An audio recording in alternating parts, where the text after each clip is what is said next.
Well, I don't think any amount of practice could have got me better into introducing this particular guest on the show because most of it, the first minute or two, you will hear me blabber because I am right now having a fan moment at this point because you've heard previous episodes, you've heard 4 episodes initially surrounding this series, and I'm just too happy to have celebrated and shared stories of the amount of people that have invested their time into Indian football, men and women, especially with women's football as well. We have one man featuring also on this special series. Well, we kickstarted on a bang with having Sharda Ugra. And I think I must say we are ending it on a bang as well, with I think a much bigger bang right here because we have Mayanti Langer Binny on the show. And Mayanti, thank you so much. It's a privilege and a blessing for me personally and for our show for gracing this special series and on the Totally Indian Football Show. Welcome. Thank you so much, Siju. Those are such kind words. I'm not so sure I deserve such praise, but I'm so grateful that I get an opportunity to talk about the good old days about, football, because honestly, that's where my roots are. If I didn't start with broadcast with Indian football, I may not have had this career. So I'm eternally grateful for the beautiful game and, the life that it's provided me. Yes, absolutely. And I think we have, all of us Indian football fans have more reasons to hate cricket because they just snatched you But I away. don't hate cricket. I love all sports in general. I don't hate any sports. I love sports. Yeah. Yeah, absolutely. I mean, I think we all do. I just had to bring in that point. Let's rewind a bit, right? It's a rewind to many, many years back. I think even when us fans didn't know about Indian football, you were there at the OG place who started and kickstarted with things and getting us all the updates, right? Take us back. You were raised in New York in US, and that's where you started falling in love with soccer because that's what it's called in US. How did that happen? Because usually when you look at America, you don't think of soccer, you don't think of football. It's always either basketball or any other sport. But how did you? Well, actually, that was just 4 years of my childhood because I'm essentially an army kid. So I was raised all over India, all over, in cantonments. I'm a proper army brat. And I think what you would call the formative years, the preteen years, is when my father was working in the United Nations in the Department of Peacekeeping. So that were 4 years in New York. And it wasn't just football, Siju, it was a lot of sports because they really encourage children to have weekend activities and after school activities. And my parents just put my brother and I in everything possible, just because it was good to encourage sports. So it builds a lot of teamwork and that's how you meet people. And essentially, that's what they were looking for. And I just fell in love with football. We used to have this weekend league of soccer and I just really enjoyed playing the game. So much so that when I came back to India, I went straight into class 9 and I was like really into watching La Liga and Champions League. And there were like two girls. There were literally just two girls in my classroom. The three of us was obsessed with football and obsessed with Real Madrid at that time. And the other friend of mine was a huge Leeds United fan. And we would just watch La Liga and Champions League, and it'd be so late at the night, and school nights we're staying up and watching it. And that's where I guess the obsession really started. I was really fortunate that my school, so more than my formative years in America, it was my school in Delhi, which was a Shriram school, that really encouraged kids and women and girls to play football. They ran a football camp, a co-ed camp, and we were part of that. And they taught us how to play. And my school principal's husband, who passed away recently, Mr. Bill Adams, he was a mentor to me. And he was the one who encouraged all these girls to not just play sports, but to play football, because the value of sport and how it infiltrates into other phases in your life and what it teaches you, he knew the value of that. And when we're much older, we realize it.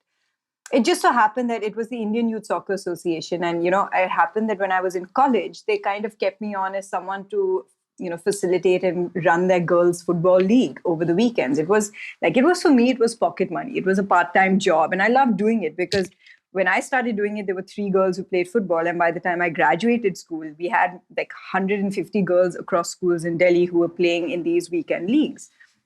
That got a little bit of media attention. And, to cut the story short, someone came to take my bite. And that person remembered me when this network started and they were looking for people who could essentially talk about football and women who could talk about football. He said this girl might be good in front of television. So I had no inclination to make a career out of football or television for that matter. But football was a passion, and somehow it gave me that jump start. It gave me like an entry. And that's how it started, football broadcasting. So I encourage parents to let their kids play sports because you never know where it leads to, even if they're not going to be professional athletes. Yeah, bang on right there. Because I mean, and to also look at an era where probably there wouldn't have been much support for for girls or for young girls to come out and play sports, or because even at this point in time we kind of struggle. I would say actually, Siju, what it was that I think I was very fortunate in the school that I went to because no one was treating it like we are going to be professional footballers. I mean, we essentially didn't have the skill. But, we were 16-year-old girls at that age. And then I was helping coordinate, a weekend league for girls who were 15, 16, 17. And it was a weekend activity. That's how the parents viewed it. And they said, the girls must play sports. Go for it. Enjoy it. So no one was like, beta, you have to be a lawyer, doctor, and all these sort of things. And no one was fighting to say, I want to be a professional footballer. So that's how the sport became encouraged. I mean, there are pros and cons to it. So I understand what you're trying to say. But I don't think I really faced that. I think what I faced initially was that we were very much the minority. There were just like three girls who used to talk about football with the boys. And I was very proud of the fact that by the time those 4 years we graduated school, it had spread, that interest. And it was the boys in our school who were so accommodating. They were like, why can't girls play football? So I give them full credit for that as well. Of course, we used to get made fun of, but that's not the point. The point is that I actually had a very positive experience with people wanting girls to just play sports. I never viewed it as being a profession. So I have not faced what a lot of women who want to do it professionally have faced. So I can't tell you the story from that perspective. Yeah, irrespective. I mean, either ways, I was coming to the point that there was support, right? Even today, whether it's for a profession or for not. Like you mentioned, there were, I mean, including you, there were three girls. I think that's a big number because when I was in school or in college, I was the only one. So in my batch or in my class, so that's absolutely brilliant. And I think, as they say, the rest is history. And here you are, I'm getting blessed and privileged to host you. So after that, like, since you mentioned, right, and I've heard a couple of interviews where you mentioned that you're the accidental broadcaster and journalist at the point. So what else? Were you planning of something else? How would you have life panned out for Mayanti otherwise? Yeah, I wanted to, I guess it's all a blessing. It kind of all works out. I wanted to go to art college. I was very serious about being a graphic designer. And I think that was always my inclination. The one thing about me is that I've always had different interests, even now. It's not that only sports is my life. And that, my interest in sports and football in general was a passion and a hobby. But professionally, I knew exactly what I wanted. And that was to follow in the footsteps of a lot of women in my family and be in the creative world of design. And in class 12, I got like awesome grades. I smashed every exam when it came to art, and I got rejected by every art college in the country. It was a huge wake up call because everyone was so sure that Mayanti, with this 96% aggregate in class 12 when it came to the arts, was 100% going to get into the best colleges in the country. And I didn't. Every single college just shut their doors. And what ended up happening was, in retrospect, the best thing was that I went to Hindu college in Delhi University, and I did English honors. And there is where I got the opportunity to work on football as like a part-time weekend job to make pocket money.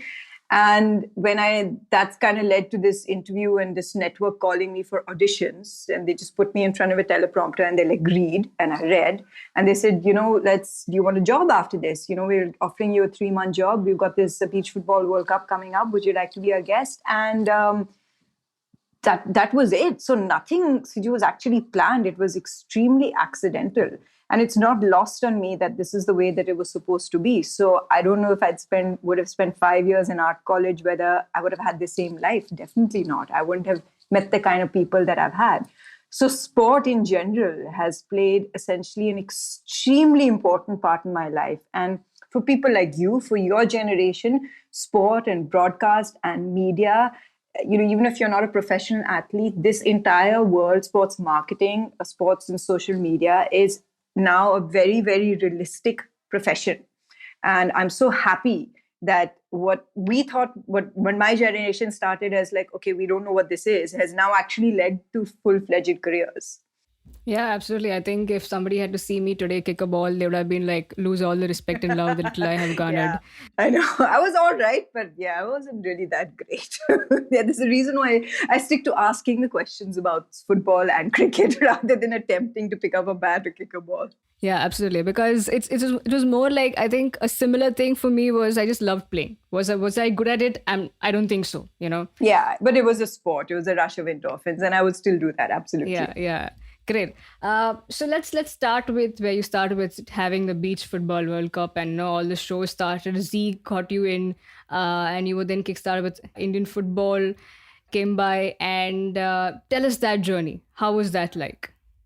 So, Beach Football World Cup. I'm going to name him here. Like, I'm going to name a few people because they played a really integral part of my career. So, the main football anchor was this person called Siddharth Datta, and he was a great anchor, and he was the anchor, and I was like the guest, and I didn't know what I was doing. I just knew the sport a little bit, and he really held my hand and really looked after me. And 15 years, I'm just going to cut that, but 15 years later, he's someone who now produces sport, and he's produced me for IPL games. And so a lot of these people who I started my career with when it came to football are still very much relevant in the sports broadcasting industry, and I still get to meet them. So that was my start. I was like this guest on this Beach Football World Cup show, and that was a time within a few months that Z had kind of had the rights to what was the NFL in 2005 and 2006, 2007, just before it became rebranded and remarketed as and became professional as the I League. So we did 1 year of NFL, and then we went all out for what was the I League. And that was all about trying to change the way football was broadcasted. So, you had a woman anchor, you had cheerleaders, you had the players suddenly doing interviews and sound bites and shooting promos and, delivering lines, very much what you see today in the ISL. And so it was new to everyone. It was something that we definitely started. And we were a group of, the core team was, we were in our 20s, Siju, really early on, like 21, 22. And we were so passionately and emotionally invested in the sport and I League at that time because we were really young. And this was a huge responsibility that was given to us to kind of give Indian football broadcast a facelift, if you know what I mean. And it was, I had to leave after a couple of years because it wasn't going in the direction that it was supposed to go as a broadcast unit, and that network no longer exists. But it was really exciting because it opened my eyes to Indian football. I had watched Champions League and Premier League and La Liga and what the young kids watch today. And I'd watched all these international leagues, and I essentially had no idea that we had clubs in India that were over 100 years old, that had this incredible history, that we had one of the oldest competitions like the Durand Cup, which was from India. So I learned so much about the history of Indian football and gained tremendous respect for it because essentially I was never taught those things because I never saw it growing up. So I feel a little really lucky to kind of have been part of that broadcast because what we tried to do was take all that information to your living rooms and tell you, listen, Indian football's been here for a really long time. And this is the history. And this is East Bengal and Mohun Bagan. The rivalry is one of the greatest in the world. You're talking about other rivalries, in international rivalries. You're talking about Barcelona versus Real Madrid. But hang on, you have East Bengal versus Mohun Bagan. And we've witnessed that in the flesh, in the stadium. So I think that was an incredible experience. And within the first 2 years of me doing television, I was just thrown into that world. So really, you grew up in television and you learned so much about Indian football and what a vastly rich culture and tradition it had. Yeah, I mean, it's crazy, right? Even for me, to be honest, like 2014 is, I was also one of those when ISL was announcing, oh, ISL is coming, we have some Indian football action. And then I was like, hey, hang in there, hang on. We've had history that goes way, way far in the years. Something that you would like to share, like in terms of your favorite game that you covered, favorite game that you watched from the Indian football era, NFL, I League, whatever that was, that you still Oh, remember? absolutely. I have a couple of favorites. One was the Nehru Cup that I hosted from the Ambedkar Stadium, and India's matches and India against Syria, and just to see. We always have this perception that football isn't really followed. That's why it's not as popular as cricket. One thing I'd like to do is because I'd like to just lay it out there. Cricket, football, completely different entities run completely different way. I mean, let's not even compare the two. I think it's very unfair to compare the two because what the board has done for cricket in India and what the board has done for football in India, they have separate ways of doing things. So there was always this perception that it has to be football versus cricket, which I personally don't believe in because I've experienced both. But for me, to walk into the Ambedkar Stadium, which has this very intimate feel, you're sitting in the stands and you can literally touch the ground. To see that kind of reception for the Indian national team and to see them play against Syria and then win that match, and it was packed. And the Firozshah Kotla is right next to it. Ambedkar Stadium and Firozshah Kotla are literally like, they're joined at the hip. And to see that people just dying, like lining outside the Ambedkar Stadium to come in and watch the Indian team play in the Nehru Camp was amazing. I'll never forget that. And Baichung was, I think I would have missed his peak when I started, but Baichung was still exceptionally good. And Sunil Chetri was on the rise, and Baichung was, just kind of leading the way. And the kind of reception to Baichung Bhutia from the fans was extraordinary. They knew who he was. And we've always been told that no one knows about Indian football. And I witnessed it like in 2010, 2009, I think this was. And I was like, no, it's pretty much there. And the other experience for me was watching East Bengal versus Mohun Bagan live at the Yuva Bharati Krinangan, the Salt Lake Stadium, before it got revamped for the Under-17 World Cup. So we're talking about the fact that there were no seats. It's just concrete slabs. And we had this brilliant idea of putting our studio all the way up on the top tier. So literally, like if I took 2-3 steps backwards, I'd fall off the roof of the stadium. There was no such thing as safety because it visually looks so beautiful. So I think it was PK Banerjee who was my guest also for that show. And it was incredible to have that experience. And Subhash Bhaumik possibly also. Yeah, so all these incredible names and, these absolute veterans of Indian football were there. And that match was extraordinary. To witness it over 1 lakh people just screaming, and you could see the partition, you could see the maroon and green, and you could see the red and gold. You could see the partition amongst the fans. You would talk about it, but unless you witnessed it, it's something extraordinary. And I think, I can't remember, Suji, but I think East Bengal won that particular game. And I remember coming all the way down to our broadcast arena, which was very close to where the locker rooms were. And this sea of red and yellow of fans there was no such thing as security. Whether they were all inside the locker room, they were all waiting inside the locker room in the hallways, waiting for their heroes. And the sea of red and yellow shirts just running and screaming. And I was actually a little terrified because this girl all by herself in the stadium, like, I'm like, what have I gotten myself into? And I can see like Baichung Bhutia just being, carried, like he's just hobbling in the air because they're all throwing him up in the air and just pushing him up, up, up. And I'm like, this is insane. The kind of passion and fandom that they have for Indian football, it exists. Now, how do we translate that to our TV screens in our shows and show all of you sitting and watching at home that this love for the game is extraordinary? So that was my challenge as a broadcaster. How I experienced it, I still don't know if I have enough words to describe it. Yeah, I think Kolkata derbies, I think a security would need another set of security to guard them because it really never works. No, but they're also invested in the game. No, they also have East Bengal versus Mohun Bagan. So at that, there are no rules, like nothing go. Like that is like a different zone. That's like Twilight Zone, means it's East Bengal versus Mohun Bagan. The rest of the world can stop revolving. It does not matter what happens.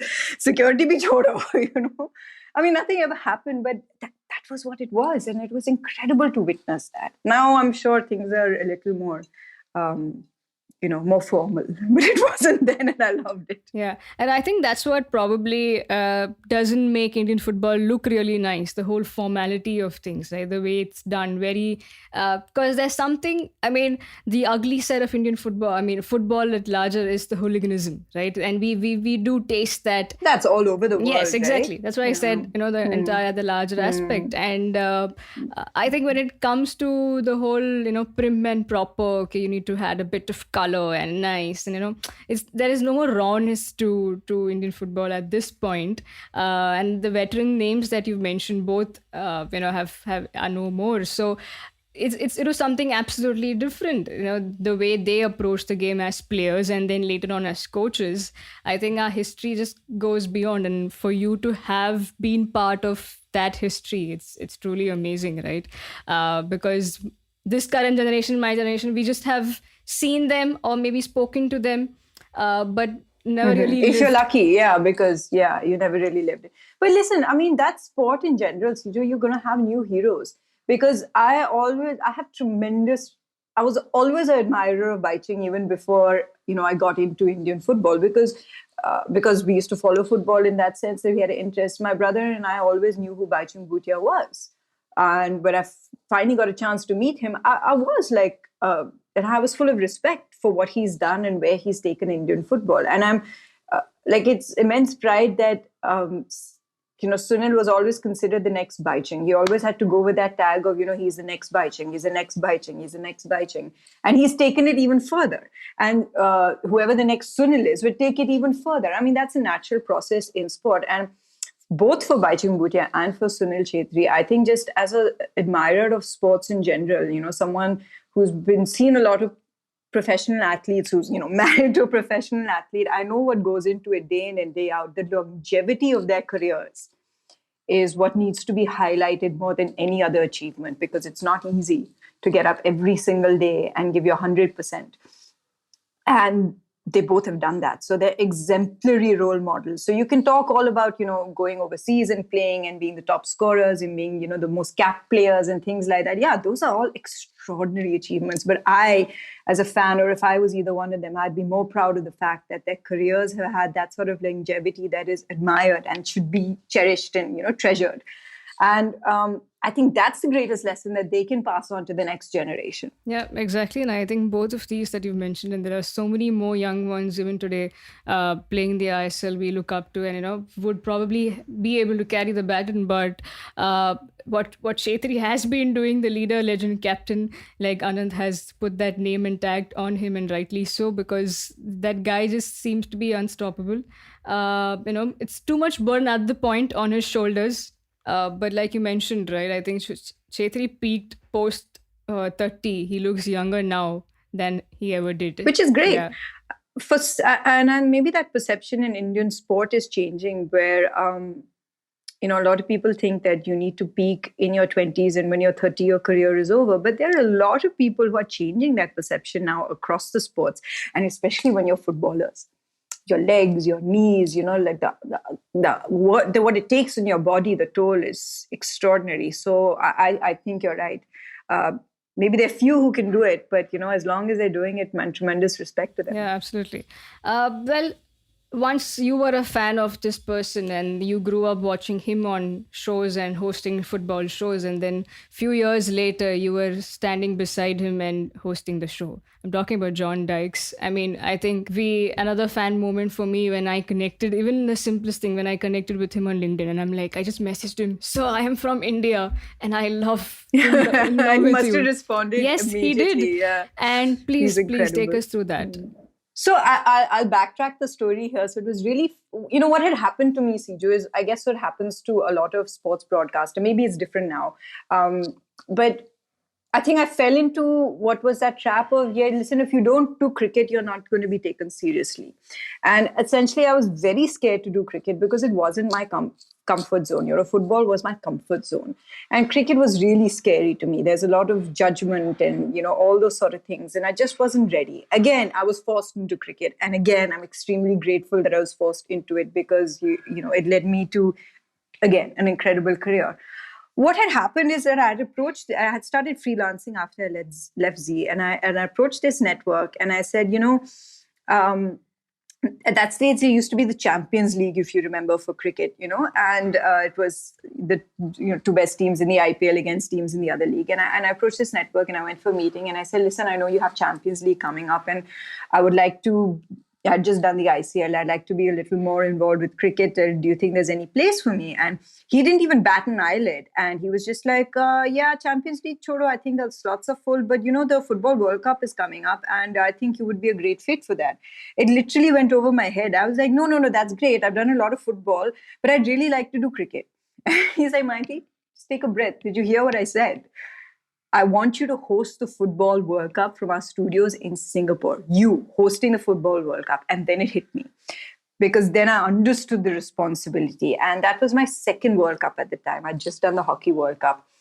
And I went straight to, this is for ESPN. I went to the Singapore studios and I was not going to be like a reporter or anything like that. I was sharing the same responsibilities and hosting duties as John Dykes. That blew my mind. And when I met him, he was the most chilled out, down to earth person. I was like, John, I don't want to make you feel old, but I have kind of, I had no inclination of ever wanting to be a sports presenter. But when you watch football and you watch shows in general, like a public, there's certain people you admire. And I was always a great fan of John. I used to watch the shows only because of John Dykes. He talks so much sense and he was so natural. I, at that stage, never wanted to be a sports broadcaster, but it was just someone you admired.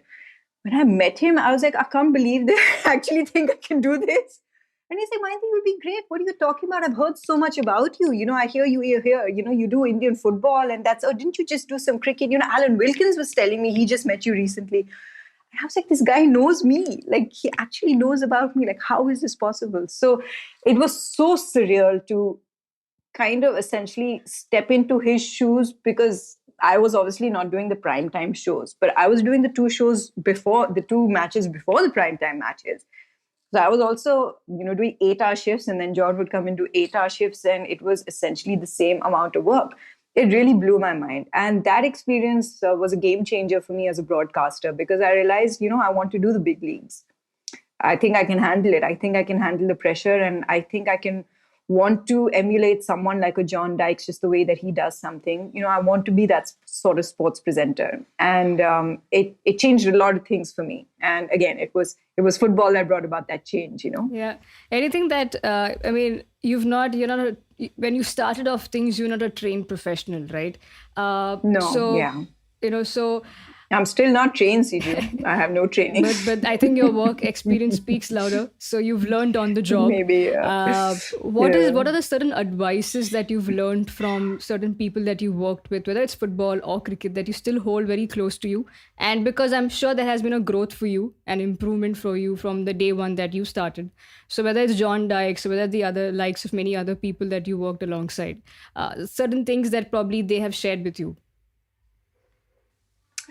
I'm not someone who wanted to be like anyone else. Okay. So I kind of refrained from running around and asking for advice, unless it was like, I listen to a lot of like my producers or, the content team, for example, they give you constructive feedback. Mayanti, try and ask a question a certain way, or you're talking too much, or you're talking too fast, or, this is the way, your body should be like I've learned on the job, like the cameraman behind the scenes have taught me how to look at cameras. Once a camera person, I remember telling me that you look straight into the eye of the camera, you just have that. So continue that. So I've learned from various people, the lighting guys, they've all taught you how to be a broadcaster. But what I wanted to emulate from people like John Dykes or Alan Wilkins or Tony Gregg, for that matter, was that they were extremely realistic and authentic to themselves. How you meet them in person is exactly how they are on the screen. And I thought that's great, because I don't have to work hard to be anyone else. Then I can just be Mayanti on the screen. So watching them, that's essentially what I learned. And there used to be like, if you remember, there was an NDTV anchor also. I don't know if you remember, but there was an NDTV anchor, Sonali. I learned a lot from her. She used to do the sports shows, doing just being herself. And those were the people that kind of I admired and was attracted by. And it was the great Tony Gregg that once told me, Mayanti, you must watch your vocabulary, always have certain adjectives to describe, because sport can be very repetitive. Oh, there's another 4. Oh, there's another 6. Oh, there's another goal. There's a penalty. So sport can be extremely repetitive. You're going to end up talking about the same things again and again. So he taught me the power of having a notebook with all sorts of adjectives. He was like, you must have 4 adjectives to describe this 6. You must have 4 adjectives to describe how the wicket was taken. So that's something that I learned from Tony Gregg. And from the great Dean Jones, I learned that you must have a self-depreciating humor. And because he always took everything so lightly. So wit, I think, is something that's very important as well. I want to have a good time when I'm on screen. I want to have a good time with the people that are in my studio. I want them to be relaxed and chilled. If we can laugh at ourselves, if I can laugh at myself. So what ends up happening is when you have mistakes, you fumble words, you say something wrong, you throw to a break and they're like, oh no, it's not time to throw to a break. All these things happen in live television. It just takes the pressure off because you're like, it's fine. Move on. So these were very valuable lessons, I think, that I learned that helped me take the pressure off. Be authentic. Don't take yourself so seriously, and please work on your vocabulary. The value of making notes and doing your research is extraordinary, and that's something that I will do today till I do. That's why I kept asking, what's the content? What's the content? What's the content? Because I want to know. I don't want to just go in there and start talking. I want to know what we're talking about, what the whole show flow is. Yeah. I think that's cool because even I maintain a small diary that has all the, I think I kind of enjoy the process. I think even that's what you, yeah. I think before going on to everyone has a certain kind of preparation, whether it's the research, like you mentioned, now you're putting on adjectives. I think when this episode is out, I'll be the first one to sit down with my diary and note all of the points that you mentioned, so I can take note of things as well. Now, Mayanti, do you miss Indian football? Oh, absolutely. No, I mean, I miss working on football in general. But look, having said that, I think I did the first season of ISL, and I felt I took a huge matter. Like for me, it was a matter of pride to have done the first season of the I League, when you were looking to kind of transform Indian football from a broadcaster's perspective. And then it was the ISL, which is totally different ball game, And by then they had the formula. So to work on the first ISL that first season was, I think, one of the best tournaments I've ever worked on, because I enjoyed every single moment of it. And it was, it's back to football. I'm like, wow, our show is like half an hour. This is so cool. This is like 7 minutes break and 7 minutes break. I mean, it was a party for me, essentially. I just loved it because we traveled, we went to all the venues, and I got a chance to go to stadiums that I hadn't really been before. And especially, going to Kerala and watching Kerala Blasters. Every time we did this, we did our matches from Kochi, it was like the jund of people that would come was just extraordinary to see. And, of course, traveling to the Northeast again to be able to see some of the matches there. So the fact was that it just brought me back to all those years ago when Indian football was, going through a little bit of a rebirth. And now it was players, when they were doing, it was so funny, Siju, when I first used to interview players back in, 2007, 8, they would look at my feet. And now when I was interviewing players back when ISL started in 2014, they were looking straight in the eyes. That confidence in Indian footballers had just changed. They were so much more media savvy. They knew exactly what worked, and they knew the power of social media. And they were taking my trip. They were like, oh, you're the cricket girl now. And, so it was so nice to have this same bunch of people that I had now kind of grown up with as footballers, and then see them go on to do great things and establish themselves. And, it was like nice to be part of that community again. So if I get a chance again, I would love to do it. I would love to be part of, that community, because it's never really left me. And I'm sure I'll enjoy the experience. Yeah. Yeah, maybe look forward. We all look forward to seeing you back. Last couple of things on my end. Now, what are the challenges basically of doing a live show? And you were put into right there from day one onwards, right? for me, even as a recorded episode, I find it like I always have this anxiety half an hour before the game. Half an hour before doing the show. So I'm sure it's miles even more than that while doing a live one, because in a recording I can do multiple mistakes and my sound engineer will clean it all and nobody will ever know what happened, what I did. Yeah, But yeah, that's true. it's not Yeah, the case yeah. when you do live. So how did you, get yourself so comfortable with that? I think essentially because almost from day one I was doing live shows. There was no build up for me where there was no such thing as, I think you go through a little bit of training, then you do a few recorded shows, then you do this show, and then you work on the teleprompter. No, nothing. It was just sit in front of the camera and start talking and start asking those questions. So in the early parts of my career, I feel like I was kind of always thrown into the deep end, like straight into it.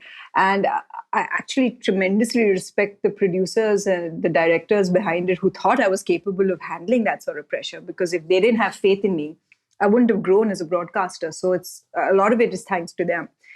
So I just got comfortable with the idea of being live very, very early on. And like I said, I don't want to take myself so seriously when I'm live. So mistakes are going to happen. I am going to fumble. I'm going to forget things. So I try and approach it like, me sitting in my living room where, look, I know that I have my notes, so I can in a break always refer back to it. So I don't have to remember 101 things. And once you do your research, once you start reading things and you get in the flow of things, you have a memory bank that's built over the years. You just kind of remember. It just flows like a natural conversation. So I am someone, yes, the I would say the not exactly anxiety, but there is a nervous energy before going live for sure, because there is a lot of pressure. And, people behind the scenes have worked incredibly hard to put this show together. And essentially, you are the medium to get this show across into the living rooms. So if you mess up, then you're kind of letting everyone else down. So that sort of pressure is there. I don't want to let this entire content team that has worked hours and hours in visualizing the show and putting it together, I don't want to let them down. So there's that sense of responsibility, which I enjoy. And that thrill of just being live, you don't know what's going to happen. There's a lot of spontaneity, and you don't know what your guests are going to say. The lights go, the audio goes, the mic goes, the visual goes. You get water thrown at you. You get hit by the ball. I mean, all these things have happened, during live television. My earpiece falls out, my earring falls off. I mean, it's like it's quite funny, So these things are bound to happen. And the more these things kind of happen, the more relaxed you get with, okay, what next? So I think that would be the important lesson, which goes back to, the same thing as preparing for a live show. Is listen, just be authentic. I mean, if you make a mistake, own up to it, laugh, and move on. That's the beauty of live television. In recorded, you can see it over and over again. The beauty of live television is you make a mistake, it's gone. Of course, now in social media, people will capture it and put it up and keep laughing at you for ages. That happens also. And again, you can't take yourself so seriously. I've been a meme, it's okay. It means I made it. I've been a meme. So I think that's the biggest lesson here, that look, it's going to be hard. There's a lot of responsibility, but you should enjoy it. But you should feel, my WhatsApp status is that pressure is a privilege. You should feel privileged that people think you're capable of doing these sort of difficult things, of being in high pressure situations. I think it's a privilege whenever people say that, Mayanti, we want you to do this and host this match and this live show with all these, with all these greats of the game, because they believe in me and they have faith in me. So I'm going to enjoy it. Yeah, yeah, and we enjoy watching you on the shows as well. I think I'm coming to an end because I know you have mother duties calling you. No worries, but no how worries. how He's is relaxing now and enjoying yeah himself. how is little one doing? Oh man, how is he not doing? You should ask. He's a ball of energy, which is great.